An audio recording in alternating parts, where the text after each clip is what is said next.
In the world of Moët Hennessy champagnes, each maison has their signature style. It's a unique blend of tradition, innovation, and taste. We are privileged to have these prestigious brands, each with their own distinct flair.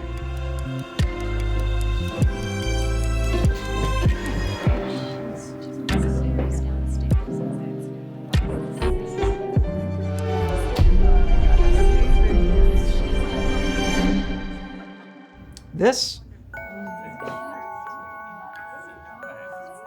Oh, just a little ambiance, reflecting the dozens of aromatics and flavors across the spectrum of our distinctive house styles, going from fresh to rich. Well, I think you have the honor of being first. Oh, I think Ruinart's always had the honor of being first. Ruinart is a maison of first, with an innovation and entrepreneurial spirits from its inception. On September 1st, 1729, we became the very first established champagne house. And buckle in. 1768, the first house to use caves for aging champagne. 1769, the first to bottle and ship its champagne in wooden cases. And in 1896, first ever to commission a champagne advertisement painted by the famous artist Alphonse Mucha. So, a lot of firsts, and all because of one guy, Dom Thierry Ruinart. Dom Ruinart was a Benedictine monk who at the age of 23 left his home in Champagne to go to the Abbey of Saint-Germain-des-Prés, one of the most influential centers of learning near Paris. While there, he was exposed to city and court, and he learned of this new wine with bubbles. It was not even known as champagne yet, but let me tell you, the young aristocrat enjoyed this wine with bubbles very much. You know, when Ruinart was founded hundreds of years ago, all champagne bottles were hand-blown glass. The glass blowing process involved a long pipette like a straw that created a longer, narrower neck and a more bulbous bottle shape. And the glass at the time was clear. Our own bottle keeps this tradition alive, but like I said, we like to innovate as well. Maison's Ruinart team spent over 3 years developing the sustainable packaging that envelops our champagne bottle like a second skin. The 100% recyclable eco-design casing perfectly wraps the embellished silhouette of Ruinart's signature bottle while preserving the integrity of its taste until the moment it's ready to be enjoyed. A high percentage of Chardonnay is the golden thread that runs through the Ruinart flavor profile. With artistic precision, the elegance and purity of the Chardonnay is what gives Ruinart its trademark aromatic freshness. Ruinart's first Blanc de Blanc is our signature house style. It's aged 3 to 4 years in Ruinart cellars. What it comes down to is that you need to choose Ruinart to transform any dining experience into a culinary masterpiece. Ruinart shines with those who cherish culinary experiences. If you're serious about surprising the taste buds and discovering unexpected pairings, well, then you're serious about Ruinart. Ruinart is aromatic, juicy ripe peach, pear to exotic pineapple. This is a superb and highly refreshing finale, with notes of ripe citrus fruit balanced with a delightfully yet surprisingly pleasant bitterness, like citron or white grapefruit.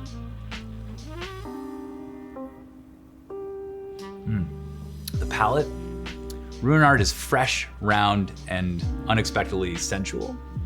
Ruinart is the world renowned for its excellence in Chardonnay, and this is embodied by the Blanc de Blanc expression. Cork drop. Wow. Oh, all right. I see how we're going to roll today. Oh.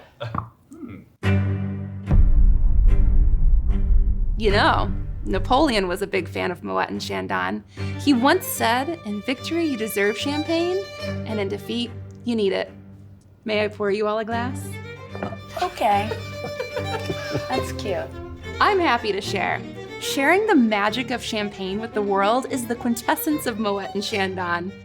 Our house is celebrating over 270 years as the world's most beloved champagne. Each glass overflows with the house's hallmark values of history, generosity, savoir-faire, success, boldness, and elegance. Moët Chandon is all about celebrating life's triumphant moments, from Napoleon's conquest to royal weddings to Hollywood and the Golden Globes. Moet is devoted to honoring accomplishment. Claude Moet, the founder of Moet, made a champagne that became the most sought-after effervescent wine in Europe. And his grandson, Jean-Remy Moet, introduced champagne to the world. When Jean-Remy retired in 1833, he handed down his estate to his son Victor and Pierre-Gabriel Chandon, the husband of his beloved daughter Adelaide. And that's how we became Moët and Chandon. Every second, somewhere in the world, the cork of a bottle of Moët and Chandon pops. Moet makes every moment matter. There is a Moët and Chandon for every occasion, every mood, every palate, from the iconic Imperial to Moet Ice, the first ever champagne for ice, and of course, our rare Grand Vintage collection. Moët and Chandon is the champagne of champagne because we have access to the entirety of the region. Moet has the largest estate in Champagne with 2,840 acres extended on 61 cru, 50% of which are Grand Cru, and 25% are Premier Cru. In addition to owning our own vineyards, we work with the most growers. Moët and Chandon is the leading buyer of champagne grapes in the region. That's a lot of grapes. We love our grapes. We've always had a close relationship to nature. We're certified sustainable and energy efficient. We use 98% renewable energy and 100% of our winemaking waste is recycled. Our vineyards are herbicide-free and maintained by innovative electric tractors that do not disrupt the ecosystem within the soil. Moët and Chandon Imperial. In 1869, to honor what would have been Napoleon's 100th birthday, the house named our flagship range Imperial. Did I mention that Napoleon was our biggest fan? Imperial, the champagne of champagne, because it's crafted from more than 100 different wines across the best vineyards of Champagne, of which 20 to 30% are reserve wines that are held back from prior vintages, specially selected to enhance the wine's maturity, complexity, and consistency. Once blended, we age the wine 2 years in the cellars. Look at that beautiful color. So golden, almost a straw yellow. The aroma is a sparkling bouquet, green apple, lemon, the freshness of white flowers, and a touch of minerality, a patisserie, fresh baked brioche and toast. Bright fruitiness, a seductive palate, an elegant maturity. What great company we are in. And, if I might say, no one is a better prestige partner to you than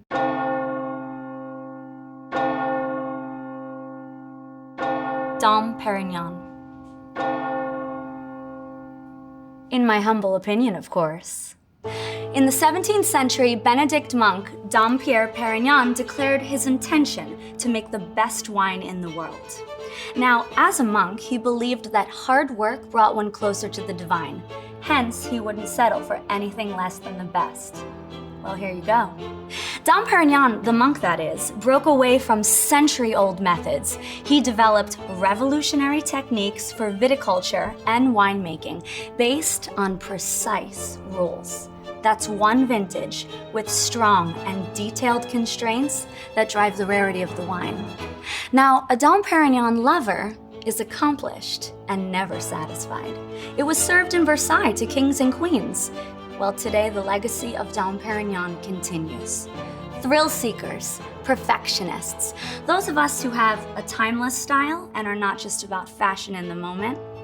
Just like you, there is truly only one Dom Pérignon, and its credibility and reputation remain unrivaled to this day. You instantly recognize the bottle. The shape and the dark glass are inspired by bottles commonly used in the 17th century. The parchment shield and the handwritten labeling evokes the work of the monks at the Abbey of Auvillers. That's the birthplace of Dom Pérignon. Perignon's lifelong passion for perfection, it's no easy task. A bottle of Dom Pérignon can only be produced from a harvest of a single year. Every vintage embodies both the signature of Dom Pérignon and the singularity of that year. When you sip a glass of Dom Pérignon, you're tasting time. Loving our vineyards means respecting them. In 2014, Dom Pérignon's entire vineyard was among the very first to be certified sustainable viticulture in Champagne and high environmental value certified. We went herbicide-free in 2021. Instead, we planted grass as ground cover to stimulate competition between the grass and the vines, and therefore improve the quality of our grapes. It's an endless quest, always refined, often within reach, but never completely achieved. Dom Pérignon is aged a minimum of 10 years.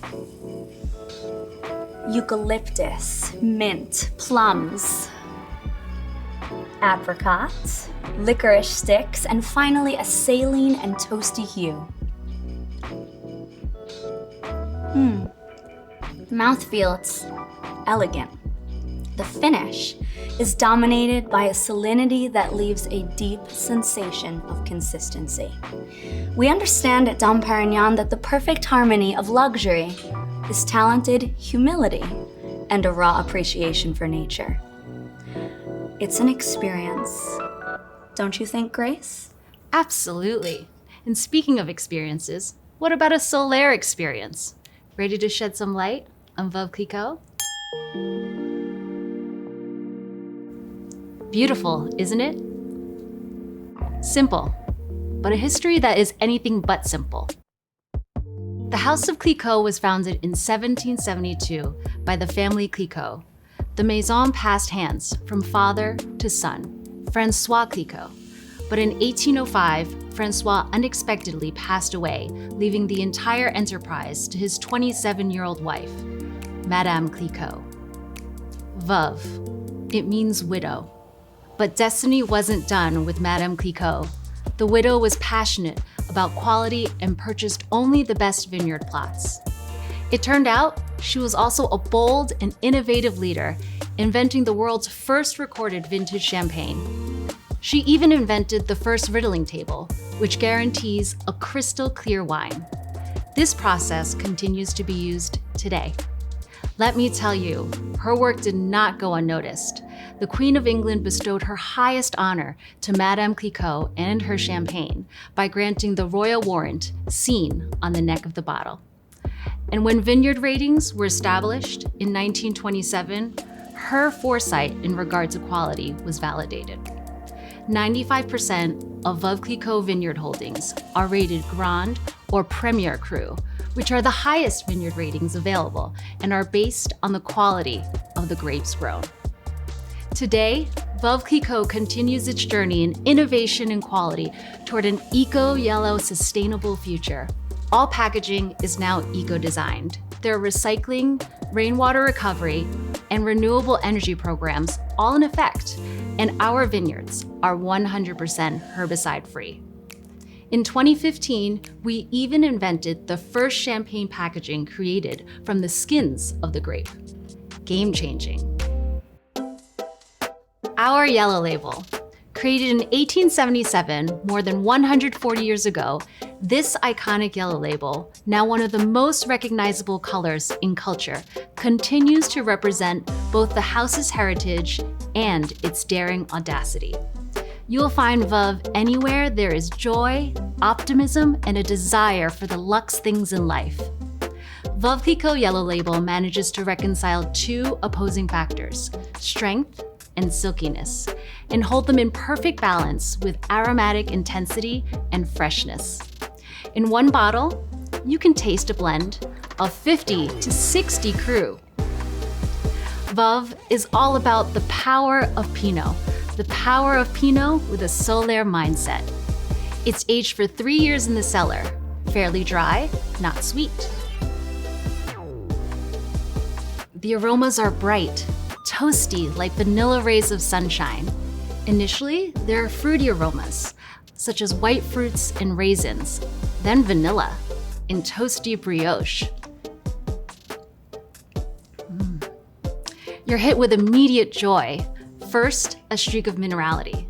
Then, subtle notes of white peach, apple, and biscuit. the echoes of a smoky note. Much like Madame Clicquot, Veuve is an iron fist in a velvet glove.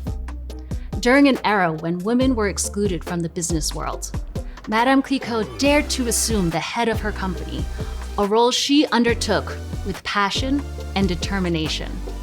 Her character might be summarized with 2 words: audacious and intelligent. She said it best herself: "The world is in perpetual motion, and we must invent the things of tomorrow. Act with audacity." Wouldn't you agree, Rich? I can completely relate. Just drink it in. I get you anything else? No bells and whistles for me. Should I start from the beginning? In the 1800s, there was a gentleman named Joseph Krug who understood that the essence of champagne is pleasure itself. Joseph had a dream, a simple dream, just to craft the best champagne he could every single year. He had 2 beliefs: undisputed quality and no hierarchy among his champagnes. He wrote down his philosophy in a dark, cherry-colored notebook so future generations could follow his dream. He founded the House of Krug in 1843. 6 generations of the Krug family have carried out his dream year after year. Krug is committed to craftsmanship. For Krug, 1 vineyard plot equals 1 wine. This is the essence of their undisputed quality. It gives the house the capacity to select specific wines with great character using all 3 grape varieties from the entire Champagne region. To achieve the highest level of elegance, Krug gives each champagne the time it needs. It takes around 7 years to craft both Krug Grand Cuvée and Krug Rosé, and at least 12 to 15 years minimum for Krug Vintage, Krug Clos Menil, and Krug Clos d'Almenay. And only with a total commitment to sustainability is any of this possible. The house's commitment to sustainable viticulture has been a priority since the beginning. In 2004, Krug received ISO certification in environmental practices, energy management, and food safety management. Their viticulture is certified sustainable, and it was the first maison of LVMH to be awarded the positive luxury title. Grand Cuvée is Joseph Krug's dream come to life. Since 1843, the House of Krug has honored this dream with each new edition of Krug Grand Cuvée. Grand Cuvée is a blend of 120 different wines, or more, from at least 10 different years, selected out of a palette of 400 wines every year.